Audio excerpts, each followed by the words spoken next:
Hello, everyone. Coming up here on the Pro Wrestling Show presents the Predict the Outcome for WWE Scream Rules. As you know, Scream Rules coming in Philadelphia. We get the recaps on the SmackDown Ring Report as well as what's going on tonight's SmackDown as a post show. But we give you Predict the Outcome for the matches, the previews, and my predictions on these matches. Who's going to emerge victorious in these matches that you see right here? We get to the bottom of it as the Pro Wrestling Show presents Predict the Outcome for WWE Extreme Rules. And it starts right now. Hello, everyone. Once again, thank you all for watching this edition of the Pro Wrestling Show presents Predict the Outcome for Extreme Rules. As you see right there, the marquee, it's Scream. Scream Rules comes your way in Philadelphia. And hopefully we're gonna get a Scream as well. We want you to join in that conversation using the hashtag Pro Wrestling here on Connect. And don't forget to subscribe. Subscribe is king. Tell a friend, call a friend, hit that subscribe button so you won't miss a thing here on the Pro Wrestling Show. You see the green sign. WWE getting the screen. One night a year, the WWE gets a scream. Scream in more ways than one.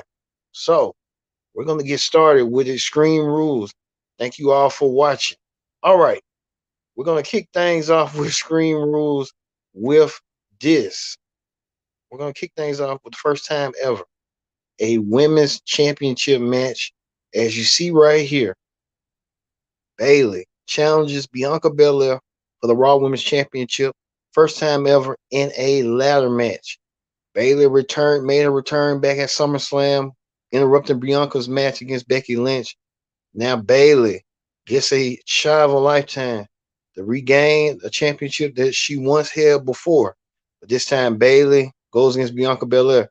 They had some unfinished business, and we can tell you right now, Bayley and Bianca Belair had that unfinished business. But this past earlier Monday night on Raw, the two women had to have a contract signing. You see a QR code. We'll tell you a little bit later on the QR code on what's going on with that. But Bayley and Bianca Belair are no strangers to each other. These two women have battled each other out last year.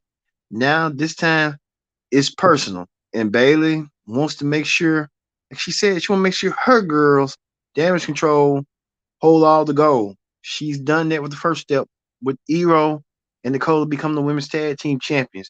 Bayley looks like this is her time moment, her rescinding, winning the Raw Women's Championship. And I mean, that could be the possibility. We could see Bayley, as you see this arrow right here, Bayley become the Raw Women's Champion once again with Damage Control by her side. And we want to thank you two fans for watching the Raw Ring Report, that program this past Monday, making it one of the the highest views this week. So we want to thank you for that. Thank you for watching for that. Like I said, Bayley is on top of the world, and Bayley has her eye on the prize, and I think Bayley's going to do that for her sake. So look for Bayley to win and become the new Raw Women's Champion, and she may start a program with either a rematch with Bianca or probably start a new one with Becky. Look for Bayley to emerge victorious in her women's championship match over Bianca Belair. So Bianca Belair had her run as Raw Women's Champion, but her run comes to an end by the incomparable Bayley, as Bayley once again becomes Raw Women's Champion once again. Speaking of that, a fight pit match between Seth Rollins and Matt Riddle. These two men can't stand each other. They were supposed to have a match at SummerSlam. The match got canceled at the last minute. Daniel Cormier, who been named the special guest referee, didn't know Daniel Cormier was going to be in this match. But Daniel Cormier doesn't like Matt Riddle, and Matt Riddle doesn't care. But we know Daniel Cormier says that he's going to be biased and impartial in that match, in that fight pit match between Rollins and Riddle. He ain't going to swing inside it. But Rollins earlier this past Monday on Raw had was going for the U.S. championship. Well, he had a championship match, but didn't win it. So Rollins wants some gold, and the only way to get gold, he has to go through Riddle to get past some gold. I know Riddle doesn't like it. Riddle said on after the bell that he wants to go for U.S. gold. I mean, them both should be going for the world gold. To be honest, they should be going for the top title, but they broken the belts so much. But like I said, this match is personal. They talked about each other's families. They talked about each other's careers. And they talked about each other's livelihood. We know that Rollins and Riddle can't stand each other, and that's going to be a factor. We know that Matt Riddle has a history in being in fight pit matches. Matt Riddle had a history a long time ago. Years ago, Riddle had a history in being in a fight pit match. Riddle knows a thing or two about being in one. He was in NXT. If many of you may remember back, Riddle had went against Timothy Thatcher, who I consider one of the roughest, toughest stars in the wrestling scenes, and Kurt Angle was the special force in that match. Now it's different now since Rollins has Daniel and Riddle's back in it with Daniel Corey and Rollins. So we'll see that. I don't know. I'm leaning towards Seth Rollins winning this fight pit match and getting screwed, Riddle getting screwed again by whoever. But this match right here is going to be personal. I tell you that someone's going to bleed that night. Someone's career may be over, and I see that Daniel Cormier might play a parental role in that match. So look for Seth Rollins to win that match and get his revenge on Riddle once again. So look for that. Also, too, another women's championship match. We told you, Ronda Rousey looking to come forward to Liv Morgan. She wants to shut Liv Morgan up. Like I said, this all started at Money in the Bank when Liv Morgan won her Money in the Bank briefcase that night, and she cashed in the same night to defeat Ronda. Ronda was coming out the fight over Natalia. Ronda didn't know she was going to have to defend her championship. Ronda defended it, but Liv Morgan is trying to prove that she's a fighting champion. So Liv Morgan got to prove to herself that takes the. I think Liv Morgan will win her match, but she'll have the help of Charlotte Flair returning to get revenge on Ronda and what Ronda did to her. So we'll see that with that. So I think that's what's going to happen. Liv Morgan won't find an inch, and she'll fight Liv another day, but you know how that go going forward with that. Also, too, well, we just got done watching this 6-man tag team match coming up. Intercontinental Champion Gunther leading Imperium, Ludwig Kaiser and Giovanni Vinci to take on Sheamus, the Brawling Brutes. Sheamus, I forgot their names. Ridge Holland and Pete Dunne. I just call him Pete Dunne, Butch or whatever you want to call him. Sheamus just got done in a phenomenal match coming out from Clash at the Castle. Him and Gunther had that 5-star match for the Intercontinental Championship. And what an Intercontinental Championship match it was. Sheamus and Gunther beating us. It had a slug fight match. It was like physicality. It was like slug fight. They were just beating the hell out of each other. You ask me. Gunther retains his Intercontinental Championship by cheating, by nailing Sheamus with Sheamus' own shillelagh. If you didn't see that earlier, that was a good match. Sheamus and Gunther doing it again. I think they might go for it one more time. Third time might be the charm for Sheamus. Don't know when, but I love to see it. But Sheamus and Gunther have been beating each other up over the past weeks. Sheamus and Gunther did it. Look for the Brawling Brutes to win this match and get their revenge from yesterday. I want to say today, but from yesterday. And on the Brawling Brutes get that win over Imperium and then they'll set up Sheamus and Gunter once again, someone down the road, and we'll see that. I think Sheamus and Gunter doing that. Gunter, amazing. He just lost. He's in peak condition, peak physical condition. Gunter lost all that weight, and he's in fit condition. Sheamus, trying to get a renaissance coming back in his career, and I look at Sheamus like Sheamus could be getting his Grand Slam down the road. Look for that. Sheamus and Gunter, one way down the road. Speaking of that, the radar superstar, Edge. Edge returns. Edge goes against the man that replaces him at the Judgment Day. Well, we know Finn Balor doesn't claim he's the leader of the group, the leader of the pack, whatever you want to call it.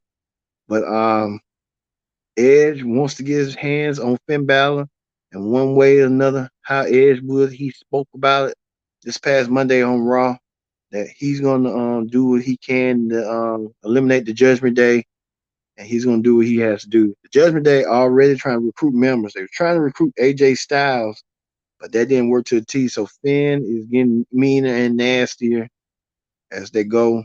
Finn, Rhea, and Dominic, Judgment Day getting stronger and stronger. Like I said, I think Finn Balor needs this win more than Edge.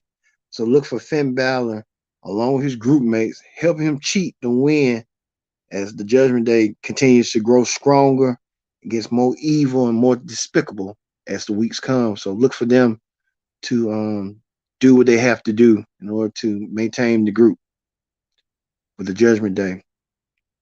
Well, we know Extreme Rules going to get their scream, and tomorrow night, well, you can say tonight, that we've been seeing these clues right here. Who is this white bunny?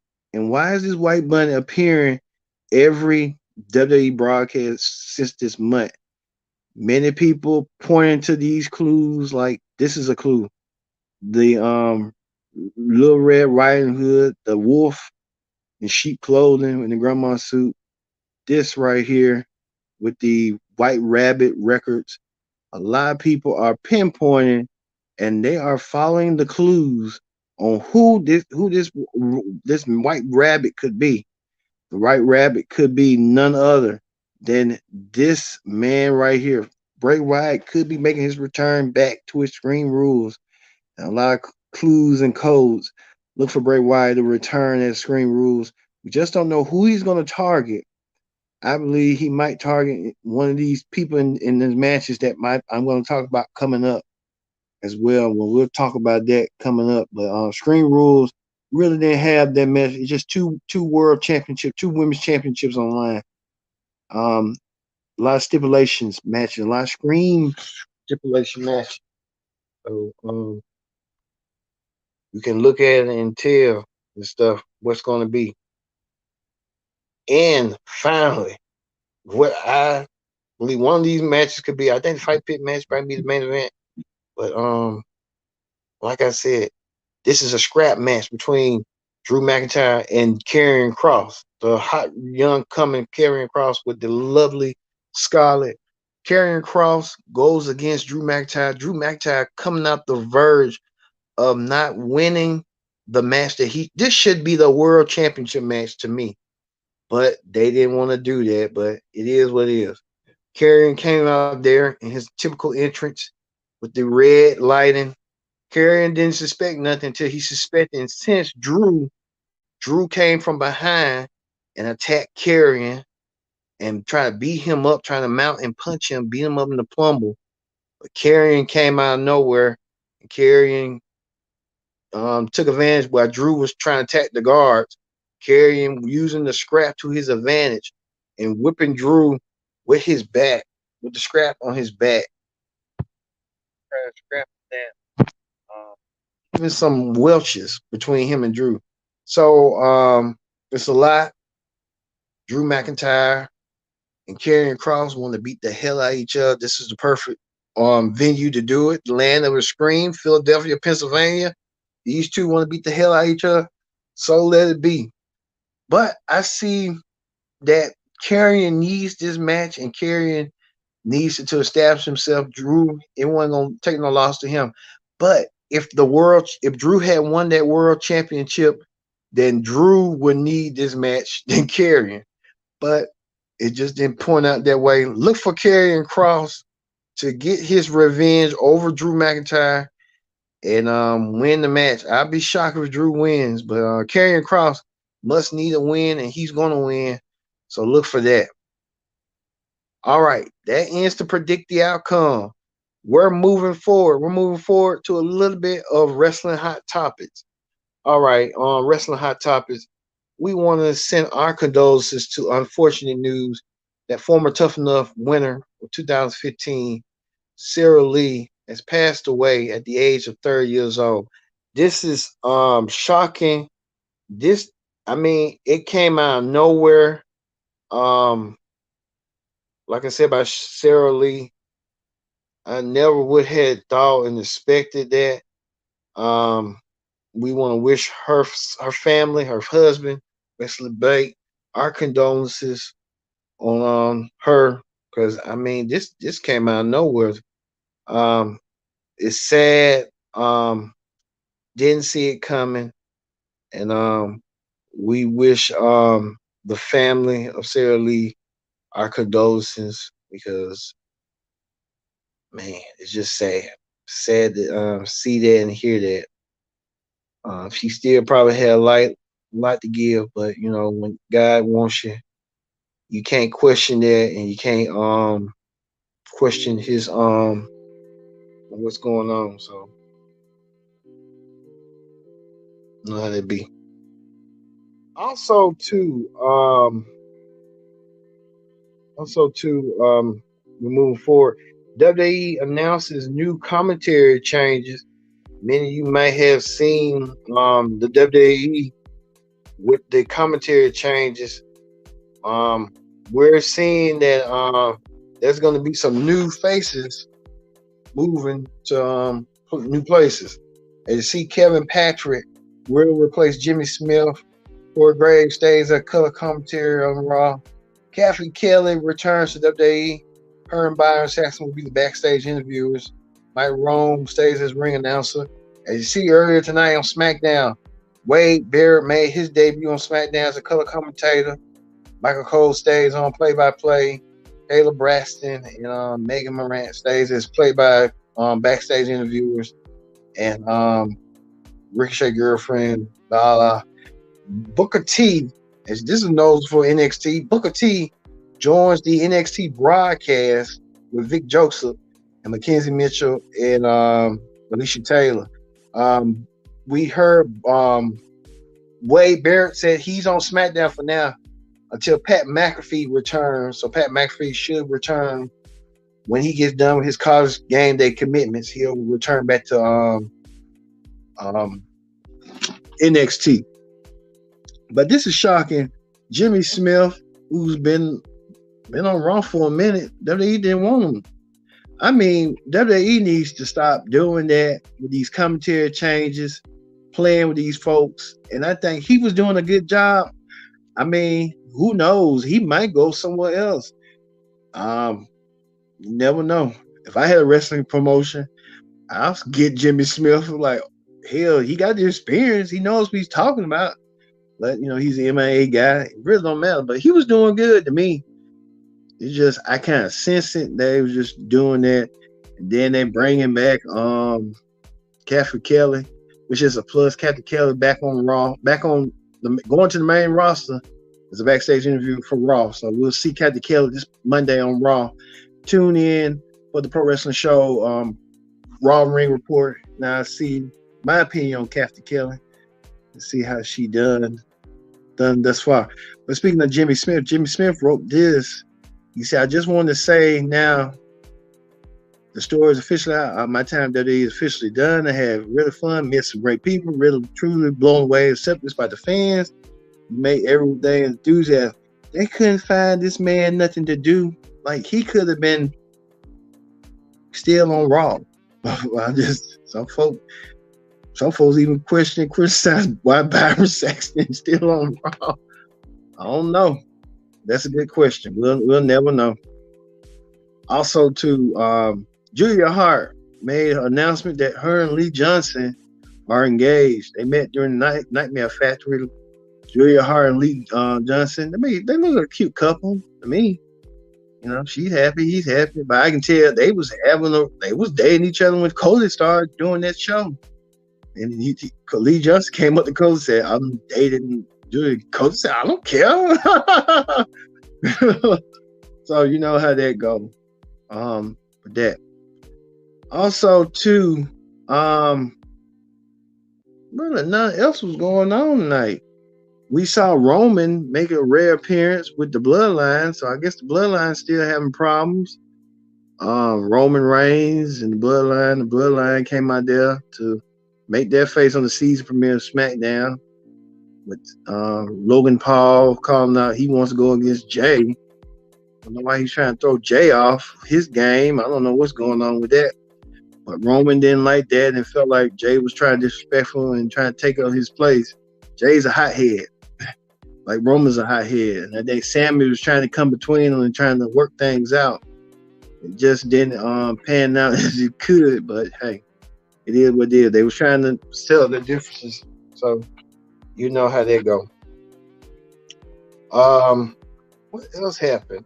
We just found out too, Raven has been inducted into the Impact Hall of Fame. So Raven, the latest inductee into the Impact Hall of Fame. Congratulations to Raven. He's done a lot, spanning from wrestling from all companies such as WWE, NWA, WCW, TNA, Impact, ECW. He's notorious for ECW matches. Also, too, there was rumors putting out there that Emma Phasma and Zelina Vega was going to be doing something, and it ended up being that way tonight. We kind of knew the rumors were true when they all appeared, and they just threw the other girl out of the group, making it about her, which I get Zelina's a name, but come on. Yeah, I don't want somebody else, but you know how they go. They get somebody else to replace what the original member of the group was. They could have added that woman into the group. They just didn't want to do it. That's why they're looking at it. But you know how they go. Also, too, we saw the emergence of LA Knight returning, and he gonna get in some action already. Kicked himself out the group, and now LA Knight will go against Mansoor next week. You started the group, now you want to kill the group. Well, make up your mind, LA. We'll see on how this all gonna play out. LA Knight getting it. And also too, Nigel McGuinness has been released as well. He was a great hand too in WWE. WWE didn't know what to do with him. He could have been on SmackDown. I don't know why WWE don't do what they do. He could have been on NXT or SmackDown. They just released him. That's crazy. It's crazy. I mean, crazy. If you ask me. Now, who knows? Like, he probably get hired by Ring of Honor. If you ask me. Watch what I tell you. He's gonna get hired by Ring of Honor. AEW be Ring of Honor color commentary. Watch. Also, too, we talked about that Generation X will celebrate 25 years next week on their season premiere on Raw. So Triple H all over the place tonight. Triple H even started the show on SmackDown, opening SmackDown, but he'll have a more prominent role this Monday on Raw when he talks with his group mates, leaving Billy Gunn out. Billy Gunn's okay. He's the manager of the Tag Team Champions AEW. They're acclaimed. So he's okay. And we told you about the Sarah Lee Foundation. A lot of wrestling personalities, including Tony Khan, Kevin Owens, you name it. Everyone donated. Thea Trinidad and the rest of them, they all have donated to remember Sarah Lee. It's unfortunate she passed away. Man, 30 years old. Man, still had a lot to give, a lot to see. Man, like they say, your day is not promised nor guaranteed. You gotta live your day the best way you can. I tell you that right now. Also, too, John Moxley, which he deserves it. He signs a 5-year extension deal with AEW, expanding his role as a coach and a mentor. So good for Moxley being the world champion and getting paid by just being an upstanding dude. I don't know what's going on with the CM Punk thing, but hey, it is what it is. John Moxley getting more responsibilities as the world champion. He's been carrying AEW on his back for damn near a whole year. He deserves it. Speaking of that, WWE will look back and remember Kane. It's the 25th anniversary of Kane. Since Kane debuted, and what's been a long anniversary for the Big Red Machine. Kane debuted in Hell in a Cell in October 1997. They celebrate Kane like they did with Goldberg. Kane has been a prominent member of the WWE roster, damn near almost, like they say, a silver anniversary. So congratulations to Kane and that. Going on. All right. We'll end that right now. Like I said, and then Mick Foley having his fallout with Dr. Britt Baker, as usual. You know how that go. All right. So we're gonna end it with that. We're gonna end it with Pro Wrestling Show, predict the outcome. So, like I said, the WWE is gonna get a screen. One night a year, the WWE gets a screen. Thank you for watching the Pro Wrestling Show. We'll see you next week for another edition of the Pro Wrestling Show. See you later.